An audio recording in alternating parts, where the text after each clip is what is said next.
Sin embargo, antes de que comencemos a hablar de lo que es el trastorno de insomnio en sí, es bueno que repasemos y recordemos algunas definiciones y algunos elementos básicos en cuanto a lo que es la anatomía y en cuanto a lo que es la fisiología del sueño.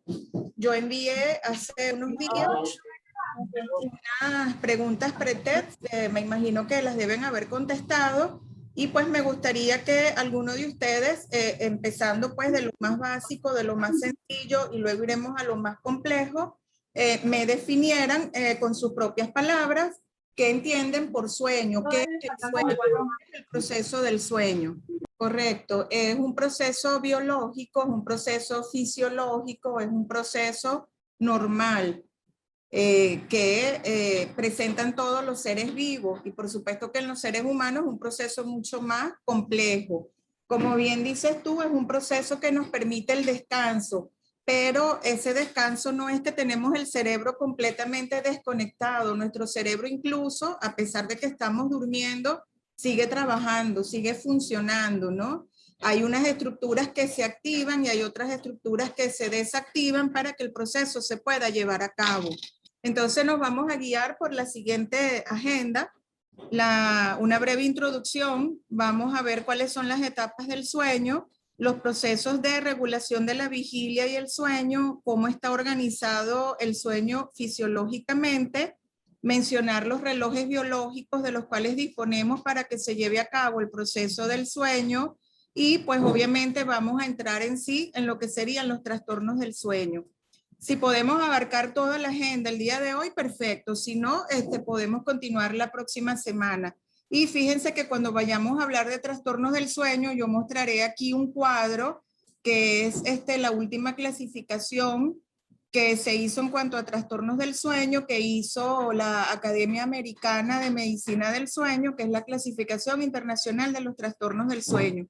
Hay muchos trastornos, pero principalmente nosotros nos vamos a dedicar a hablar del trastorno de insomnio porque es el trastorno del sueño que más frecuentemente nosotros observamos.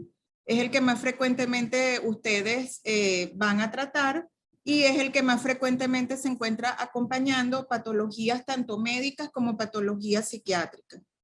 Entonces, fíjense, hay diferencias obvias entre lo que es el estado de vigilia, lo que es el estado de sueño y lo que es el estado de coma. Por ejemplo, ¿qué diferencia me pueden dar ustedes entre lo que es el estado de sueño o lo que es el sueño y el coma? ¿En qué se diferencia uno y otro? ¿O cómo establezco una diferencia entre sueño y coma? El estado de la conciencia. Ajá, claro. Hay pérdida del estado de la conciencia y el otro. Realmente hay una pérdida del estado de la conciencia porque la persona cuando, o sea, en el sueño está realmente consciente.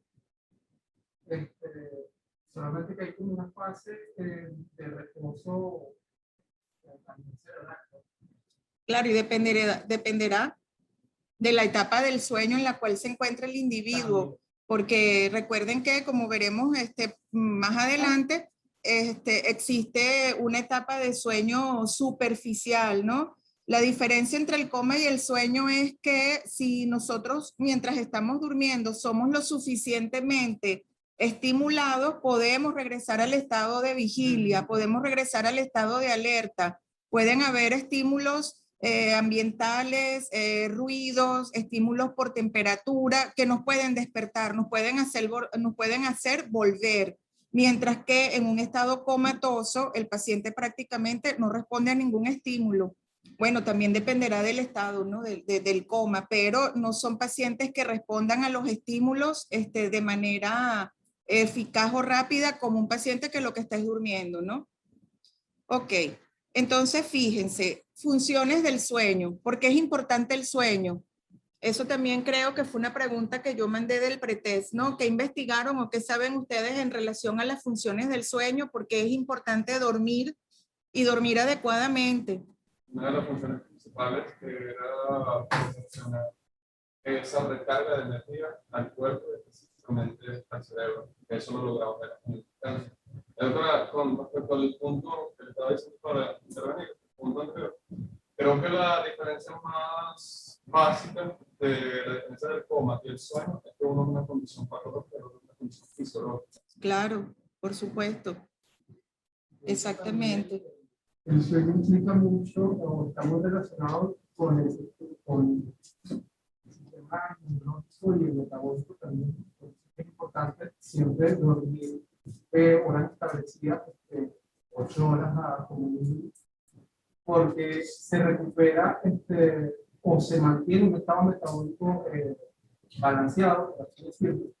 Y el estado inmune o el estado inmunológico se ve menos afectado en personas que, por ejemplo, sufren insomnio y tardan o están durante horas de noche despiertos.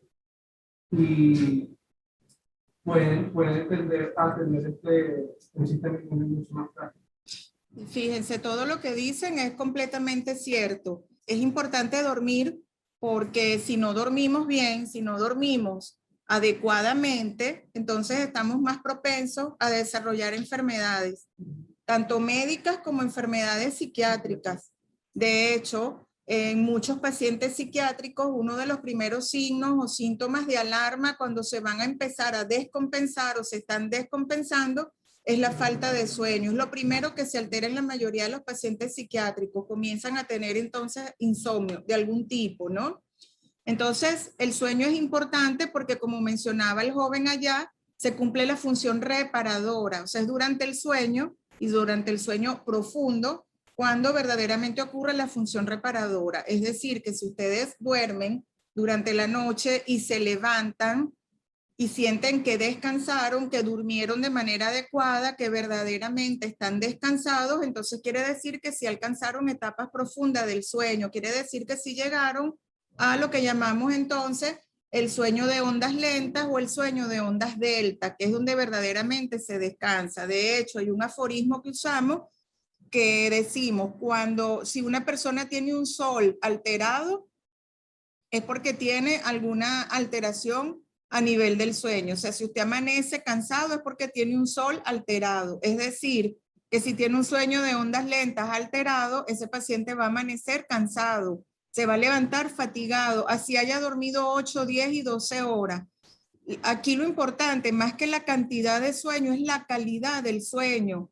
Todos tenemos requerimientos diferentes. De repente ella necesita 6 horas, tú 7, yo necesito 8, él necesita 5, pero si son 5, 6, 7, 8 horas de calidad, donde verdaderamente el individuo ha descansado, no importa la cantidad, lo que me importa es la calidad, que verdaderamente esas horas de sueño hayan sido lo suficiente para que el individuo tenga o cumpla esa función reparadora. Otra función importante del sueño es que a nivel del inconsciente, tiene nuestro inconsciente de liberarse o deshacerse de todo aquel material digamos, que no le sirve o de todo aquel material que ya empleó y que ya no nos sirve. Y lo hacemos a través de las ensoñaciones, que es como verdaderamente llamamos o deberíamos llamar a los sueños, ¿no? Que son las ensoñaciones. Entonces es a través de esas ensoñaciones que nuestro inconsciente habla. Y muchos terapeutas, muchos psiquiatras o psicólogos que somos terapeutas, podemos utilizar las ensoñaciones como material para trabajar en psicoterapia, porque es el inconsciente de ese paciente hablando según la situación o según, digamos, bueno, las vivencias que tenga el paciente en ese momento. ¿Qué otras funciones cumple el sueño? Durante el sueño se consolida la memoria, o sea, hay consolidación y aprendizaje. Todo aquello que hemos visto, leído, escuchado, estudiado durante el día, lo vamos a consolidar es durante la noche y específicamente en la etapa de sueño REM o sueño paradójico, que es donde ocurre esa función de consolidación de la memoria. ¿Qué otra cosa importante o qué otra función importante tiene el sueño?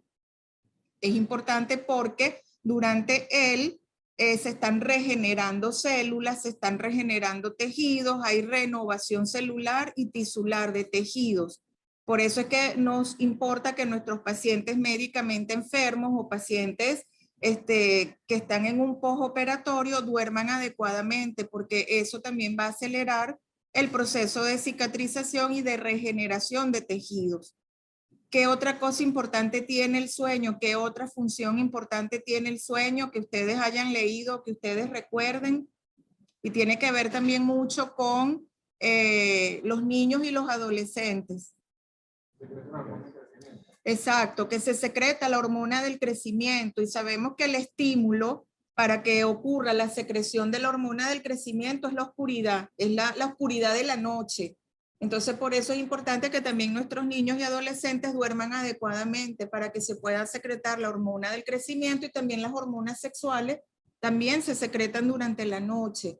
Entonces, es importante también esa adecuación del sueño y debemos trabajar lo que es la higiene del sueño con nuestros pacientes, porque muchas veces los pacientes tienen trastornos del sueño es porque precisamente no observan o no guardan adecuadas medidas o adecuada higiene del sueño.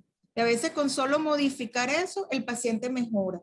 Y no necesitamos utilizar un psicofármaco para que el paciente pueda dormir. ¿Ok?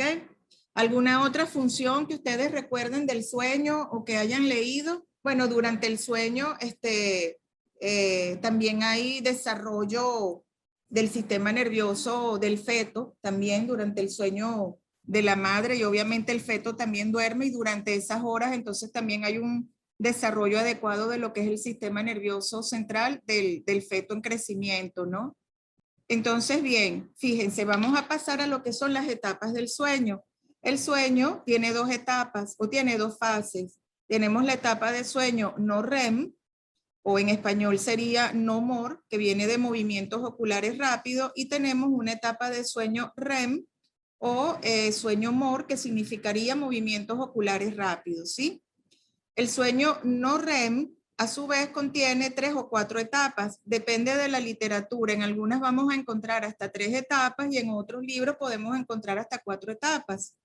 La etapa 1 es apenas un porcentaje muy pequeñito del sueño no REM, representa un 5% y es ese periodo en el cual nosotros apagamos la luz, nos acostamos y estamos en una somnolencia, pasando del estado de vigilia o de alerta hacia la somnolencia. Todavía en esa etapa somos capaces de responder a algunos estímulos, ¿no? Si nos llaman, si de repente hay algún ruido, podemos fácilmente reaccionar. Y en esta etapa son muy frecuentes observar las mioclonías fisiológicas, que a todos nos ha pasado alguna vez, que es esa sensación que tenemos de caída al vacío y entonces estiramos una pierna o estiramos un brazo como para tratar de agarrarnos de algo. Todos alguna vez han experimentado las mioclonías fisiológicas. Ocurren es en esa etapa del sueño no REM, en la primera etapa. Luego le sigue una segunda etapa, más adelante vamos a ver un hipnograma que corresponde a un 45 a 55%, que es el sueño superficial. Es importante porque en esta etapa, fíjense que representa un porcentaje alto y muchos pacientes duermen durante toda la noche en esta etapa. Entonces son pacientes que se despiertan fácilmente ante cualquier estímulo y son pacientes que muy probablemente en la mañana cuando se levanten van a manifestar que no durmieron bien, que no descansaron, porque nunca salieron de esa etapa, nunca llegaron a las etapas siguientes, que son la 3 y la 4, que es la etapa de sueño profundo o sueño de ondas lentas o sueño de ondas deltas, que representa de un 10 a un 20% y es la etapa del sueño donde ocurre la función reparadora, es donde verdaderamente nosotros descansamos, ¿sí? ¿Alguna duda hasta acá o algún comentario? ¿Sí? Porque lo que pude investigar para poder llenar el pretest era, o sea, usted está hablando de 3 o 4 etapas. Ajá. No sé, solamente 3, que ya se han mencionado. Sí. Uno, de que iba de la vigilia a la somnolencia, la 2, que iba de un sueño profundo, pero responde a un estímulo. Y la última, que era el sueño profundo, que era lo que se podía asemejar al coma, pero que también puede responder a estímulos. Claro. Pero era el sueño más profundo, era el sueño reparador. Sí, pero sí. ¿cuál sería entonces la cuarta?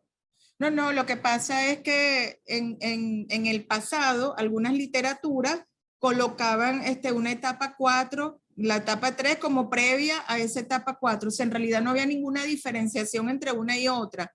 Por eso es que en algunos libros vamos a encontrar hasta la etapa 3 y otros, bueno, mencionan la 3 y la 4 porque hacen una conjunción de ambas. Pero en realidad no habría ninguna diferencia.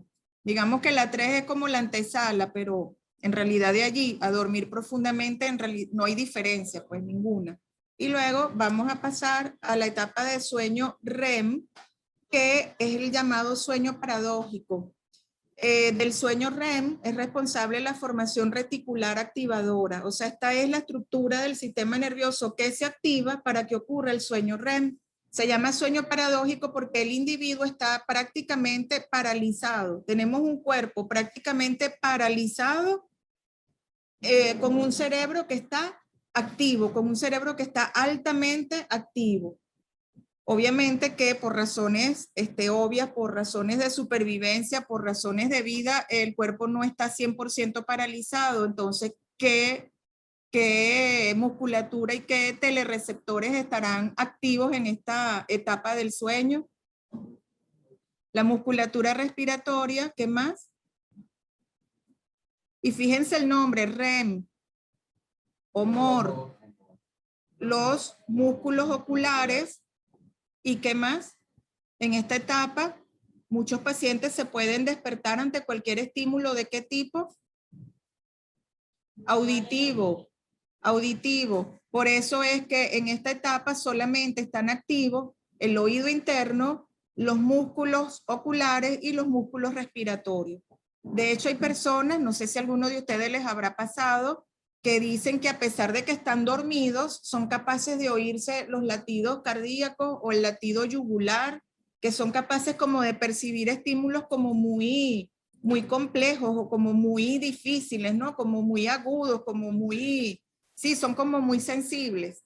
Entonces, el sueño REM o sueño MOR es movimientos oculares rápidos. De hecho, ¿ustedes alguna vez han visto personas dormidas mover los ojos de manera horizontal? Es porque están en esa fase. Cuando ustedes vean a alguien dormir y están moviendo los ojos de manera horizontal, esa persona está en ese momento en una etapa de sueño MOR o de sueño REM. Y por lo general, en esta etapa ocurren las ensoñaciones o los sueños que nosotros solemos recordar más fácilmente. Generalmente las ensoñaciones que ocurren aquí durante el sueño MOR son de tipo cinematográfico, son sueños a colores, son sueños como muy vívidos, sueños que podemos recordar, son aquellos sueños que los recordamos al despertarnos, pasa un día, 2, 3 días y podemos recordarlos y seguirlos recordando por mucho más tiempo.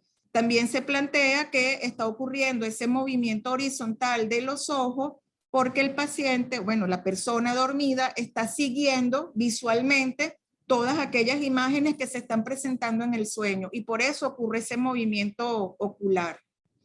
En cambio, las ensoñaciones que ocurren en la etapa anterior, que ya vimos en el sueño no MOR o en el sueño no REM, son más bien ensoñaciones de tipo como abstracta, son como en blanco y negro, a veces son sueños como medios confusos, que no los podemos recordar fácilmente cuando nos despertamos y se nos olvidan.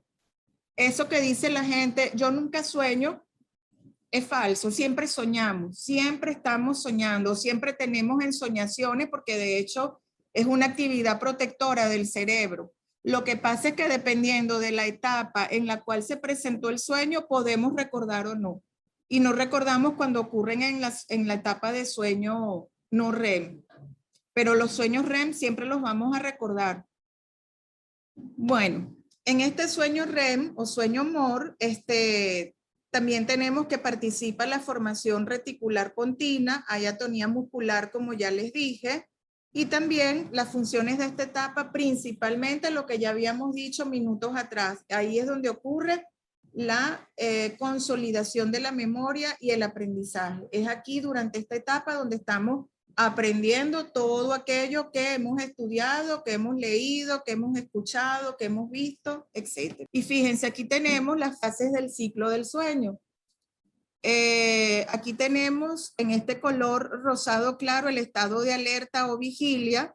Luego tenemos fase 1, 2, 3 y 4 que corresponde al sueño no REM. Y luego tenemos en un color un poco más intenso, rosa más intenso, el sueño REM. ¿Ok? Fíjense que vamos a compartir a la noche, la vamos a dividir en 2 mitades. Y partimos más o menos del punto de las 3 de la mañana. Entonces, hasta las 3 de la mañana es la primera mitad del sueño y después de las 3 de la mañana es la segunda mitad del sueño. Y si ustedes pueden observar, siempre todos vamos a iniciar el sueño en fase no REM. Siempre arrancamos con sueño no REM, con sueño no MOR. Entonces aquí podemos observar cómo comenzamos con la fase 1, la fase 2, la fase 3, la fase 4. Y así se va repitiendo. Aparece una etapa de sueño REM. Y fíjense que es una etapa muy cortica. Otra vez iniciamos volvemos a sueño no REM. Se cumple y otra vez entramos a un sueño MOR o sueño REM, ya un poquito más amplio, ya un poquito más duradero en tiempo. Y esto es importante porque en los ancianos, en las personas de la tercera edad, nosotros vamos a observar que este sueño REM, en ellos siempre va a ser mucho más corto. En la medida en que envejecemos, nuestras necesidades de sueño también tienden a disminuir, dormimos menos, y eso lo han vivido ustedes con sus abuelos o con sus padres si son muy mayores, que en la medida en que envejecen, dormimos menos. Y también hay despertares más frecuentes durante la noche y también las etapas de sueño REM en esta población son menos frecuentes, duermen menos en REM y el REM que se les presenta es muy cortico, dura poco tiempo, ¿ok?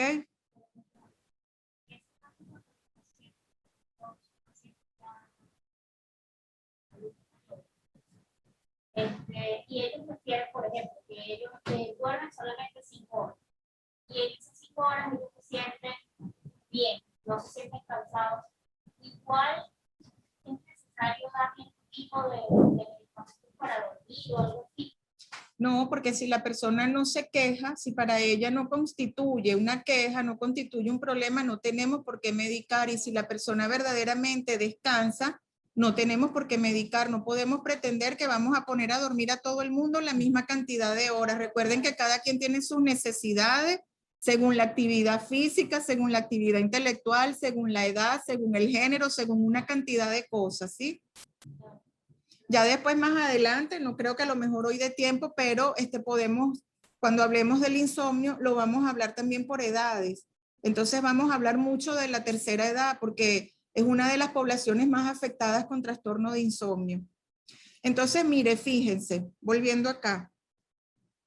Aquí ya estamos entonces llegando a las 3 de la mañana y fíjense que ya en la segunda mitad de la noche los sueños REM son más frecuentes. Vean que se repiten, ¿no? Están, por lo menos aquí están muy cerca estos también y estos también. Fíjense que van durando cada vez más, cada vez son más amplios y son más frecuentes después de la segunda mitad de la noche. ¿Por qué creen ustedes que ocurre eso? ¿Por qué será que después de las 3 de la mañana, por poner una hora, que sería ya la segunda mitad de la noche, ¿por qué será que aparecen más sueños REM? ¿Por qué será que dormimos más en esa etapa del sueño? ¿O qué importancia puede tener? Y fíjense cómo se van alternando, ¿no? Ciclos no REM con ciclos REM, no REM con ciclos REM, no REM con ciclos REM. El sueño durante toda la noche, más o menos, estamos hablando en promedio de un periodo entre 7 a 9 horas. Se están alternando esos dos ciclos o esas dos etapas, no REM, REM, no REM, REM, y que cada una puede durar aproximadamente en promedio unos 90 minutos. Eso puede variar, puede ser más o puede ser menos según el individuo.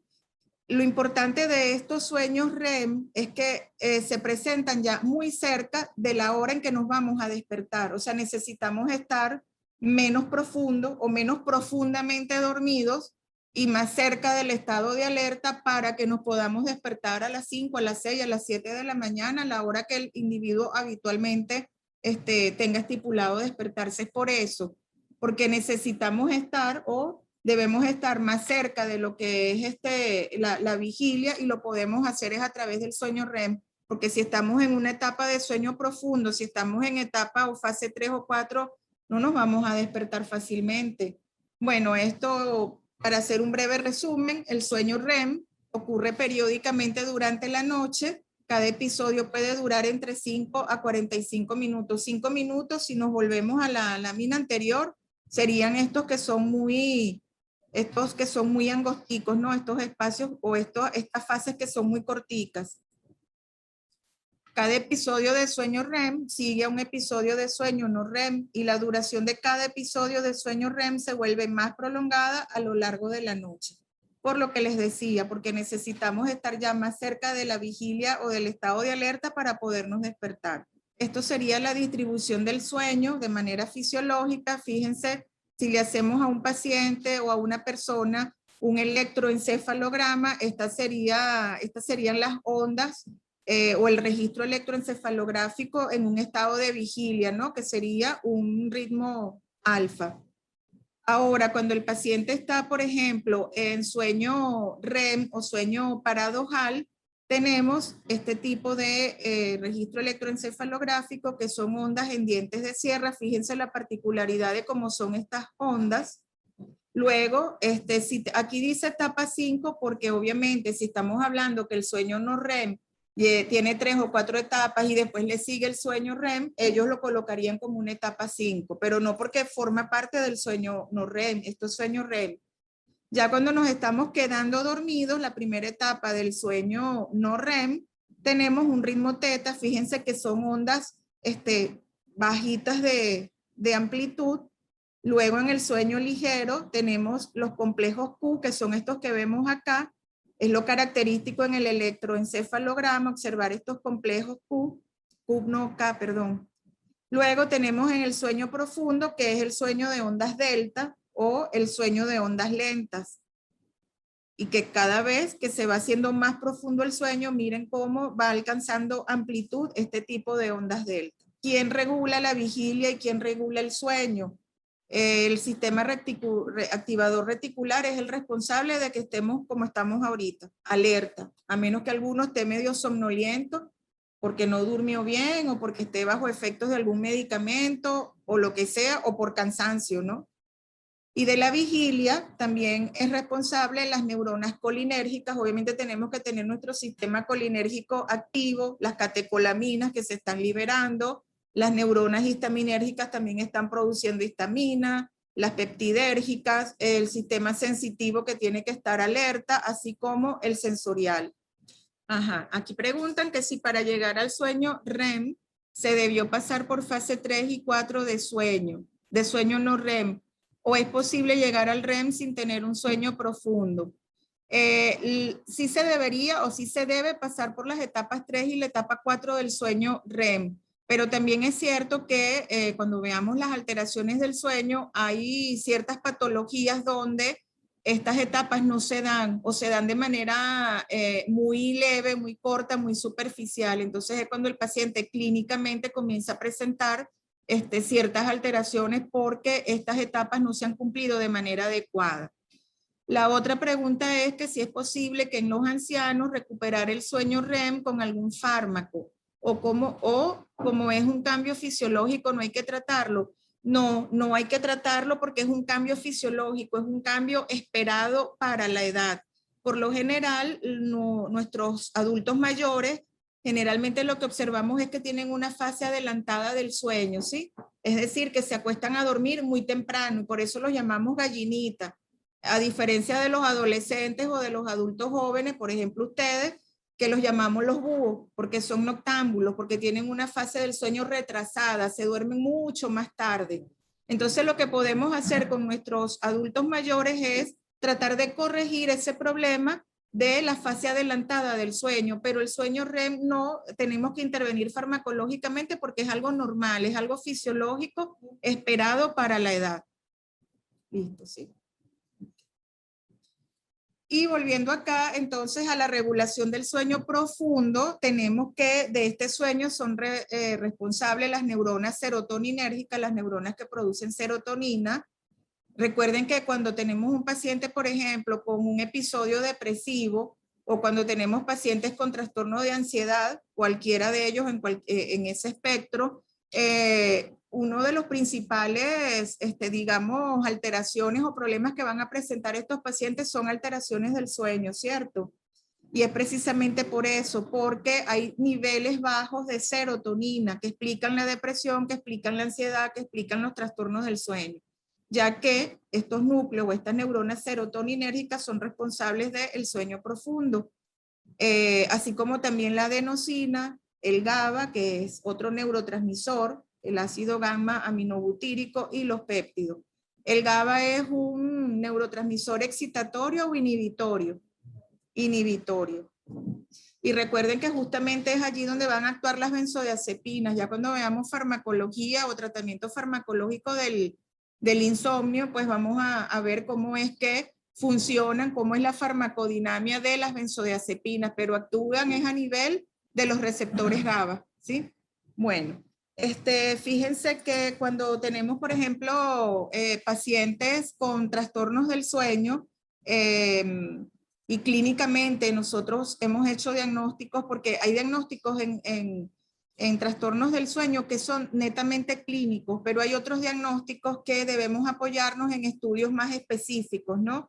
Hay trastornos que cuando los sospechamos tienen indicación de que al paciente se le realice en un estudio más específico que nos va a determinar el diagnóstico o nos va a ayudar a corroborar ese diagnóstico.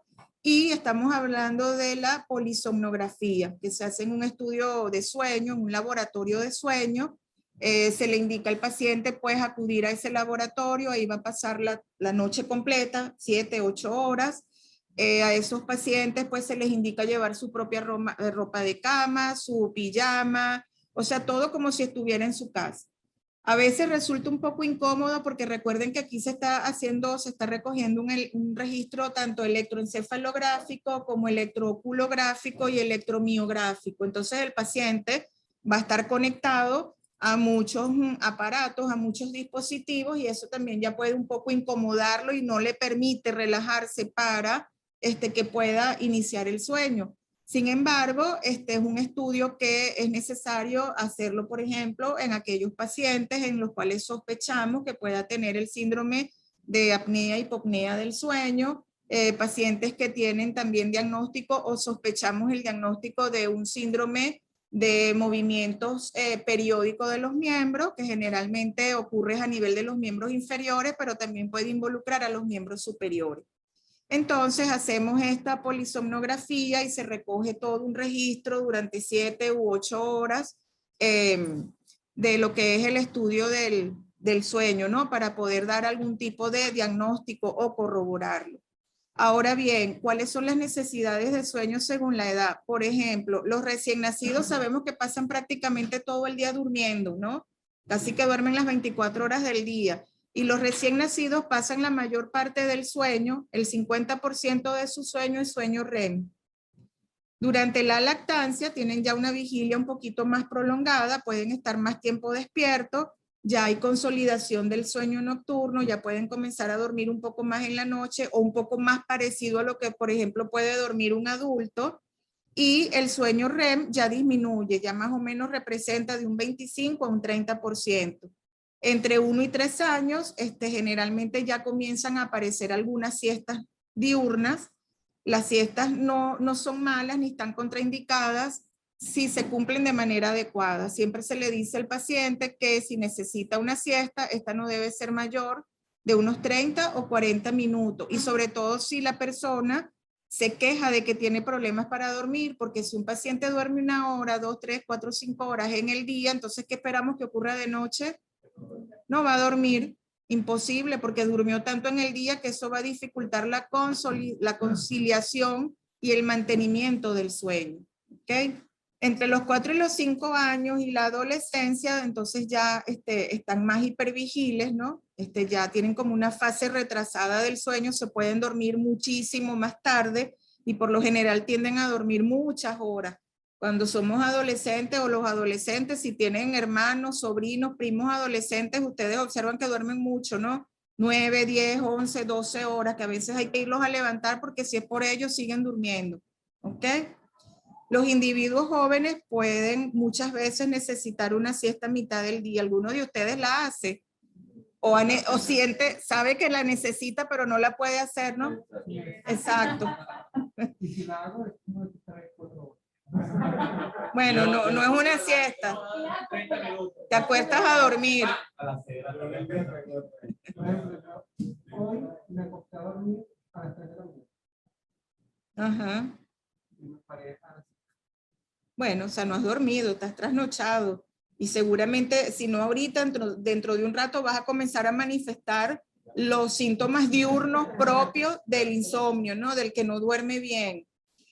Bueno, nosotros, el personal médico, el personal de enfermería, el personal sanitario, son muy propensos a desarrollar trastornos del ciclo vigilia-sueño, ¿no? Sobre todo por el trabajo de turnos rotativos. Ustedes, bueno, son el típico ejemplo, ustedes ya lo saben. Ok. Ya los adultos entre 5 y 9 horas, como les digo, unas personas más, otras personas menos, eso lo tenemos que individualizar, lo que nos importa es la calidad del sueño y lo que nos importa es que el individuo sienta que de verdad el sueño fue reparador y descansó. Y cómo es su funcionamiento diurno, cómo funciona durante el día, es decir, que tenga un desempeño psicosocial adecuado, que eso no esté interfiriendo ni con su capacidad laboral, ni con su capacidad social, ni con su capacidad intelectual. Luego tenemos que los ancianos tienen un sueño nocturno fragmentado, nuestros abuelos se despiertan mucho durante la noche, hay una reducción de la fase 4, es decir, alcanzan la etapa profunda del sueño menos veces que cualquiera de nosotros, pueden hacer varias siestas cortas, también durante el día necesitan dormir varias veces, pero sin embargo tenemos que tener cuidado en esto para que no vaya a afectar entonces el sueño de la noche y tratar de que no se acuesten a las 7, sino tratar de extenderlo lo más que se pueda, tratar de llevarlos por lo menos hasta las 9 de la noche para que se acuesten a dormir. ¿Qué condiciones pueden aumentar la necesidad del sueño? Cuando sentimos nosotros que tenemos que dormir y sentimos sueño, cuando tenemos una actividad intelectual muy alta, durante el crecimiento y durante el embarazo. O sea, son condiciones sine qua non por las cuales se necesita o hay un aumento en la necesidad del sueño. ¿Y qué disminuye en la necesidad del sueño? Bueno, estrés, cuando estamos estresados, no dormimos adecuadamente o a veces hasta sentimos sueño, pero no, porque tenemos que cumplir con esto primero y hasta que yo no haga esto, yo no me acuesto a dormir. Bueno, obviamente la ansiedad o la angustia, perdón, que me fui. Y el ejercicio físico por la tarde. Por eso es que cuando veamos higiene del sueño, a los pacientes con problemas de insomnio se les recomienda que no hagan ejercicio de alto impacto al final de la tarde o principio de la noche. Eso tiene que ser temprano en la mañana. En la tarde más bien los ejercicios que se recomiendan son más bien de bajo impacto, ejercicios que más bien inviten a la relajación para que el paciente pueda tener luego un sueño adecuado.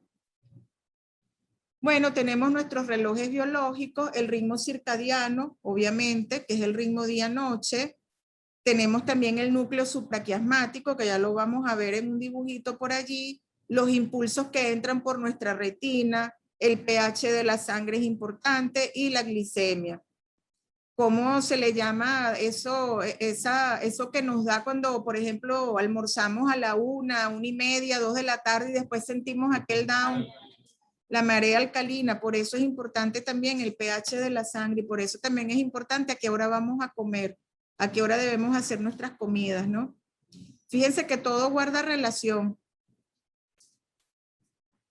Obviamente, pues la luz, como ya dije, la hormona del crecimiento, el cortisol y la melatonina. ¿Alguno sabe lo que es la melatonina? Y además que está muy de moda, ¿no? De unos años para acá se puso muy de moda como tratamiento del insomnio. ¿Y qué es la melatonina? Es una neurohormona. ¿De qué tipo? ¿Dónde se produce?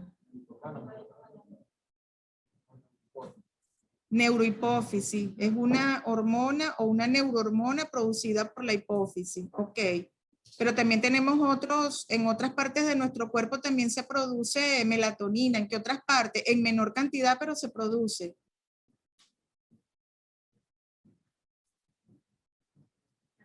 En la piel y en alguna otra parte.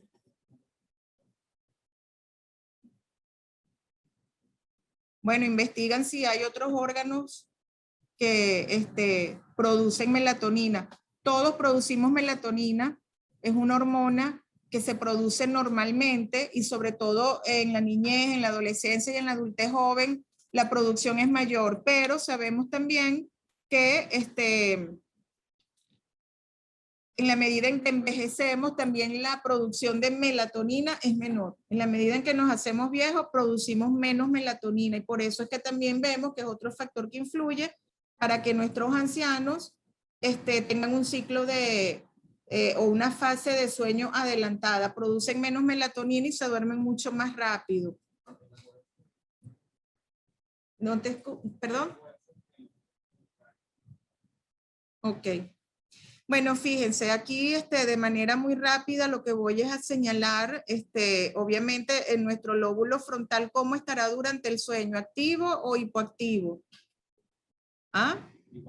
Hipoactivo. Recuerden que este es el lóbulo encargado de la planificación, la organización, la ejecución de movimientos, entonces está hipoactivo durante el sueño. Fíjense que aquí tenemos esta estructura en color rojo que es la amígdala. La amígdala, recuerden que es una estructura del sistema límbico que además tiene que ver con la emocionalidad. Entonces ella durante el sueño está activa y es la que le pone emoción a los sueños. Que nos podamos despertar de repente de un sueño angustiados, estresados, si fue una pesadilla, entonces con horror, o si de repente el sueño era muy placentero, entonces nos despertamos sintiéndonos bien, con alegría, queriendo que eso se haga realidad o queriendo volver a regresar al sueño, que hay gente que tiene esa capacidad, se despierta de un sueño, se vuelve a dormir y puede continuar soñando lo que venía soñando. Y a veces, bueno, tenemos sueños locos que pasamos de una cosa para la otra que no entendemos porque también nuestro sistema límbico está activo y la amígdala es la que le pone esa emocionalidad. Hay gente que se ha despertado de algún sueño llorando con lágrimas de verdad, ¿verdad? Entonces, es porque esta estructura está activa. Al igual que el hipocampo, que también está activo, que también es del sistema límbico. Y recuerden que el hipocampo tiene que ver con qué, que además lo hemos venido mencionando, que se consolida durante el sueño REM. La memoria. Recuerden que la memoria depende de esta estructura del hipocampo. Entonces, también se activa, obviamente, y tiene que ver con los recuerdos, ¿ok? El cerebelo también debería estar hipoactivo, debería estar inactivo. Sin embargo, hay patologías donde el cerebelo y donde los ganglios basales pueden estar activos y son aquellas personas que actúan los sueños, ¿no? Hay trastornos del sueño donde el paciente, sobre todo patologías del sueño en relación al sueño REM, donde el paciente en vez de estar prácticamente atónico, el paciente hace movimientos, ejecuta movimientos y puede actuar los sueños. Y la corteza occipital, ¿cómo estará? ¿Activa o hipoactiva? ¿Cómo? Hipoactiva. Si yo estoy en sueño, recuerden que aquí se procesan las imágenes visuales. Entonces está activa porque aquí se están procesando las imágenes, todas aquellas imágenes que yo estoy viendo durante mi sueño, ¿sí? O durante la ensoñación. Ok, entonces fíjense, quedarían 10 minutos. Vamos a hacer entonces una breve introducción a lo que es los trastornos del sueño. Y bueno, ya entonces en la próxima clase continuaríamos y dedicándole específicamente la clase a lo que es el insomnio. Yo creí necesario, espero que estén de acuerdo en que hayamos hecho este breve repaso anatómico y fisiológico para poder entender lo que viene después, ¿no? Porque si no sabemos de fisiología, no podemos entender la fisiopatología, eso es así. Miren, este es el cuadro que yo les mencionaba al principio, ¿no? Este es la última actualización que hizo la Academia Americana de Medicina del Sueño y se llama Clasificación Internacional de los Trastornos del Sueño. Y agruparon a todas las patologías del sueño según el síntoma principal, según el síntoma cardinal, según el síntoma que más predominaba. Entonces lo fueron agrupando en distintas categorías y así encontramos entonces el insomnio o los insomnios, porque bueno, obviamente esto era lo que más predominaba y se encuentran varios tipos de insomnio y los vamos a ver después en la siguiente clase.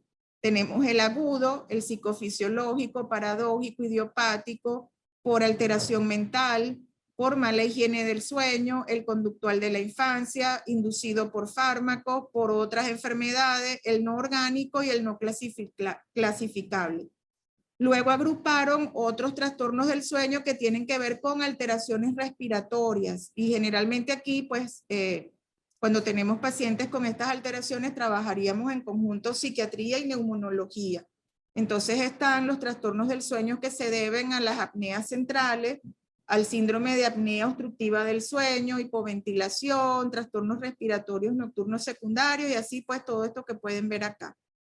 Luego, el grupo donde predominan las hipersomnias, la narcolepsia con cataplejía, sin cataplejía, narcolepsia secundaria, la hipersomnia recurrente, la idiopática, y así pues se fueron clasificando otras. Otros trastornos del sueño debido a alteraciones del ritmo circadiano, entonces por acortamiento del ciclo, por alargamiento, el jet lag, trabajo en turnos donde entrarían ustedes, también por enfermedad mental, por fármacos o por drogas. El otro grupo es por movimientos anormales, donde también podemos entonces atender pacientes en conjunto neurología con psiquiatría. Tenemos el síndrome de piernas inquietas, del que también vamos a hablar, es importante porque lo podemos ver en los ancianos, lo podemos ver en las personas con anemia ferropénica, en pacientes que están en diálisis, en las mujeres embarazadas. Son trastornos que podemos frecuentemente encontrar. El movimiento periódico de las piernas, pero que también incluye los brazos, los calambres nocturnos, el bruxismo. Luego tenemos síntomas aislados, como los ronquidos, el sueño prolongado, el sueño corto, las somniloquias, que son las personas que hablan dormidas. Luego tenemos las parasomnias, las que están en relación a los trastornos del despertar, que tiene que ver con el despertar confusional, terrores nocturnos y sonambulismo muy frecuentes en la infancia. Las parasomnias en el sueño REM, trastornos de conducta del sueño REM, parálisis del sueño, ¿a alguno le ha ocurrido la parálisis del sueño? Pesadillas. La parálisis del sueño es bastante angustiante, ¿no? Para el que lo sufre es angustiante, pero que sabemos que eso dura unos segundos, eso no pasa más allá. Claro, es como el que le da un ataque de pánico. La gente cuando le da ataques de pánico, por lo general son ataques que pueden durar 10 minutos, 15, pero a ellos les pareció una eternidad. Y les van a decir, no, me duró 1 hora, me duró 2. Pero claro, para el que lo sufre eso es eterno, nunca se acaba.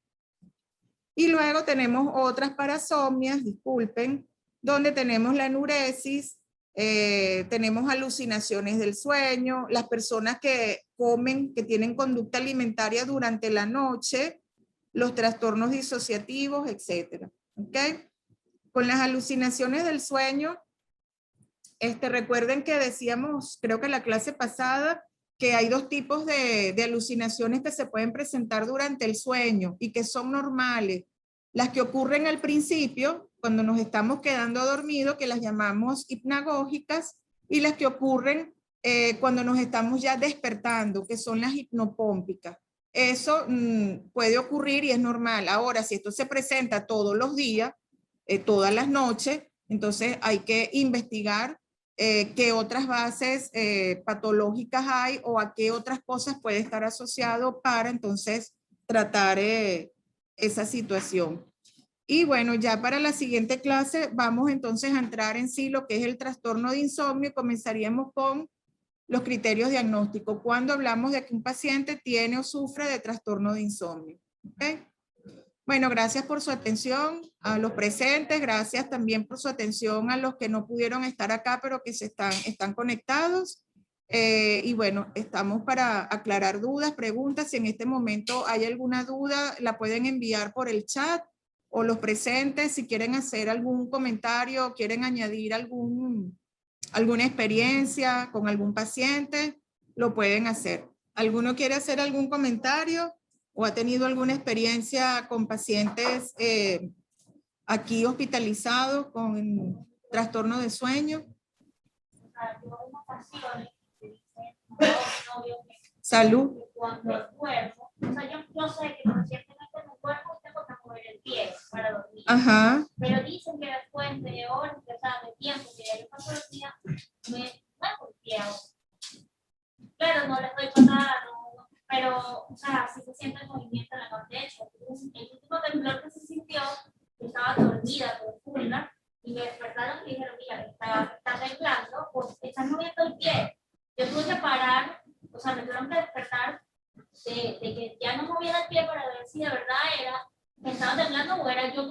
moviendo la cama. Era el temblor del Sí, temblor, el bueno, temblor pero- natural. Pero a ese nivel muevo yo inconscientemente. Bueno, claro, estás dormida. Es verdad, muchas personas tienen su propio, como su propio liturgia o digamos como que sus propios rituales, ¿no? Para conciliar el sueño. Y eso lo vemos mucho también en los niños y en adultos, que sí necesitan mover de repente un poco el pie para quedarse dormidos, otros necesitan mover un poquito la cabeza. Ahora, lo importante aquí es que ya estando dormida, aparentemente como te dicen ellos, profundamente dormida, puedas estar moviendo el pie. Entonces habría que, bueno, clínicamente ir descartando alguna patología y en caso de que eso sea pues molesto para tu compañero de cama o incluso para ti, que no es el caso, que te estuvieras causando daño, estaría indicado hacer una polisomnografía, porque entonces hay que descartar que se trate de un movimiento periódico de los miembros, ¿no? Pero por lo general en esa patología el compañero de cama es el que se queja porque la persona pues que padece el trastorno lo patea, lo golpea, le quita la sábana o la persona que tiene la patología se acuesta con la cabeza para un lado y amanece con la cabeza donde tenía los pies, las almohadas en el piso, las sábanas en el piso. Entonces, o sea, es un verdadero desastre y todo eso es dormida. No, eso no lo hago, pero sí Todavía. Todavía. Y te lo mismo el pie. ¿Alguien más? No, pero yo no me tomo las clases, tengo todo. Sí, o sea, yo necesito tener un televisor todo por poder aplicarlo. Bueno, pero fíjate, eso lo vamos a abordar cuando hablemos de la higiene del sueño, ¿no? Y precisamente eso es lo que se le indica a los pacientes. Miren, yo siempre le digo a los pacientes, la cama solo se usa para dos cosas. ¿Para qué se usa la cama? Y se los pregunto. Claro, para dormir y para tener sexo, para más nada. Entonces, ¿qué hace la gente? Usa la cama para leer, para estudiar, para trabajar, para pelear, hacen visitas en la cama, ven televisión en la cama, oyen música en la cama. Entonces, inconscientemente van creando, comen, inconscientemente van creando como un condicionamiento negativo hacia la cama y hay gente que termina viendo la cama como un estímulo aversivo. Ay, no, ya llegó la hora de dormir y yo seguro no me voy a dormir, me va a costar dormirme, me va a costar relajarme, claro, porque la cama ya no invita a descansar, porque en la cama se hace de todo. Entonces, se le recomienda a los pacientes que los televisores y los aparatos electrónicos deben estar fuera de las habitaciones. Uno no debería ver televisión acostado en su cama, sino tener un lugar dispuesto para eso. Y que cuando uno sienta sueño, es que uno va a ir a su cama y se acuesta a dormir. Hay que tratar de procurar de que el ambiente sea lo más adecuado, pues que haya buena temperatura, que haya oscuridad, que sea una cama confortable, bueno, para que eso invite al sueño. Pero muchas veces las personas pues van creando ese circuito negativo hacia la hora de dormir y hacia lo que es la cama, hacia lo que es el sueño. Y muchas veces, como les decía al principio de la clase, mejorando esos detalles, esos grandes detalles, bueno, mejora nuestro sueño y no necesitamos medicar a nadie, claro. Hay pacientes que hay que, además de eso, hay que medicar, pero ya porque se van sumando otros factores. ¿Okay? Yo tengo una inversión total del sueño, incluso en la universidad, cuando en materias fuertes, yo estudiaba toda la noche y después que llegaba del hospital dormía. Pero es que me pasa algo también, que yo el cerebro me siento, por decir, más inteligente en la noche.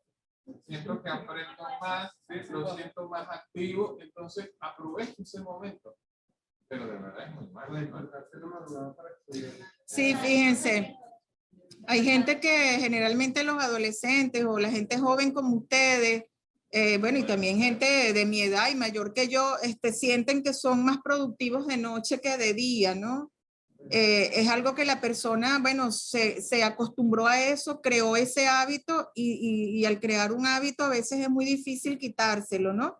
Pero uno se lo puede quitar porque recuerden que el cerebro se toma 3 semanas para crear un hábito nuevo, un hábito bueno. Entonces, bueno, imagínate, pasamos tantos años estudiando medicina, ¿no? Yo también, en mi época de estudiante, yo no rendía digamos, en las horas tempranas de la noche, porque estaba muy agotada, estaba muy cansada, y yo llegaba igual del hospital, comía si no había comido allá y me tenía que acostar a hacer una siesta, y a veces pasaba de largo y me despertaba a las 9 de la noche angustiada porque no había estudiado, no había hecho algo. Entonces yo prefería seguir durmiendo, y si era de las que, como dice el joven, me levantaba a las 3, 4 de la mañana a estudiar, y yo sentía que a esa hora yo era productiva, me daba un baño y sentía que estaba full alerta. Y claro, todo lo que yo me leía y me estudiaba a esa hora, cuando llegaba al hospital lo tenía todo fresco. Entonces, bueno, recordaba todo con facilidad en los exámenes, podía participar en una revista, pero es cuestión de costumbre. Pero sabemos que el deber ser es que debemos dormir de noche por todas las funciones que se cumplen durante la noche, durante el sueño, ¿no? Y que el día es para que estemos activos, alerta y podamos hacer nuestras actividades. Nosotros, bueno, la vida que hemos escogido lamentablemente nos lleva a cambiar mucho nuestros patrones, nuestros hábitos, y como hemos mencionado aquí, a veces somos precursores diciéndole al paciente que se ejercite, que coma bien, que duerma, que esto, y nosotros hacemos todo lo contrario. Ni comemos bien, ni nos ejercitamos, ni dormimos bien. O sea, entonces yo creo que también uno debe de practicar un poquito lo que profesa, ¿no? Con nosotros mismos, porque a la final se están cuidando ustedes mismos. Si ustedes no se cuidan, si ustedes no se brindan calidad de vida, entonces enfermos no le van a servir a nadie, no van a poder ayudar a los demás. Bueno, entonces hasta aquí la clase. Que tengan una feliz tarde. Gracias a ustedes. Hasta luego, que les vaya bien.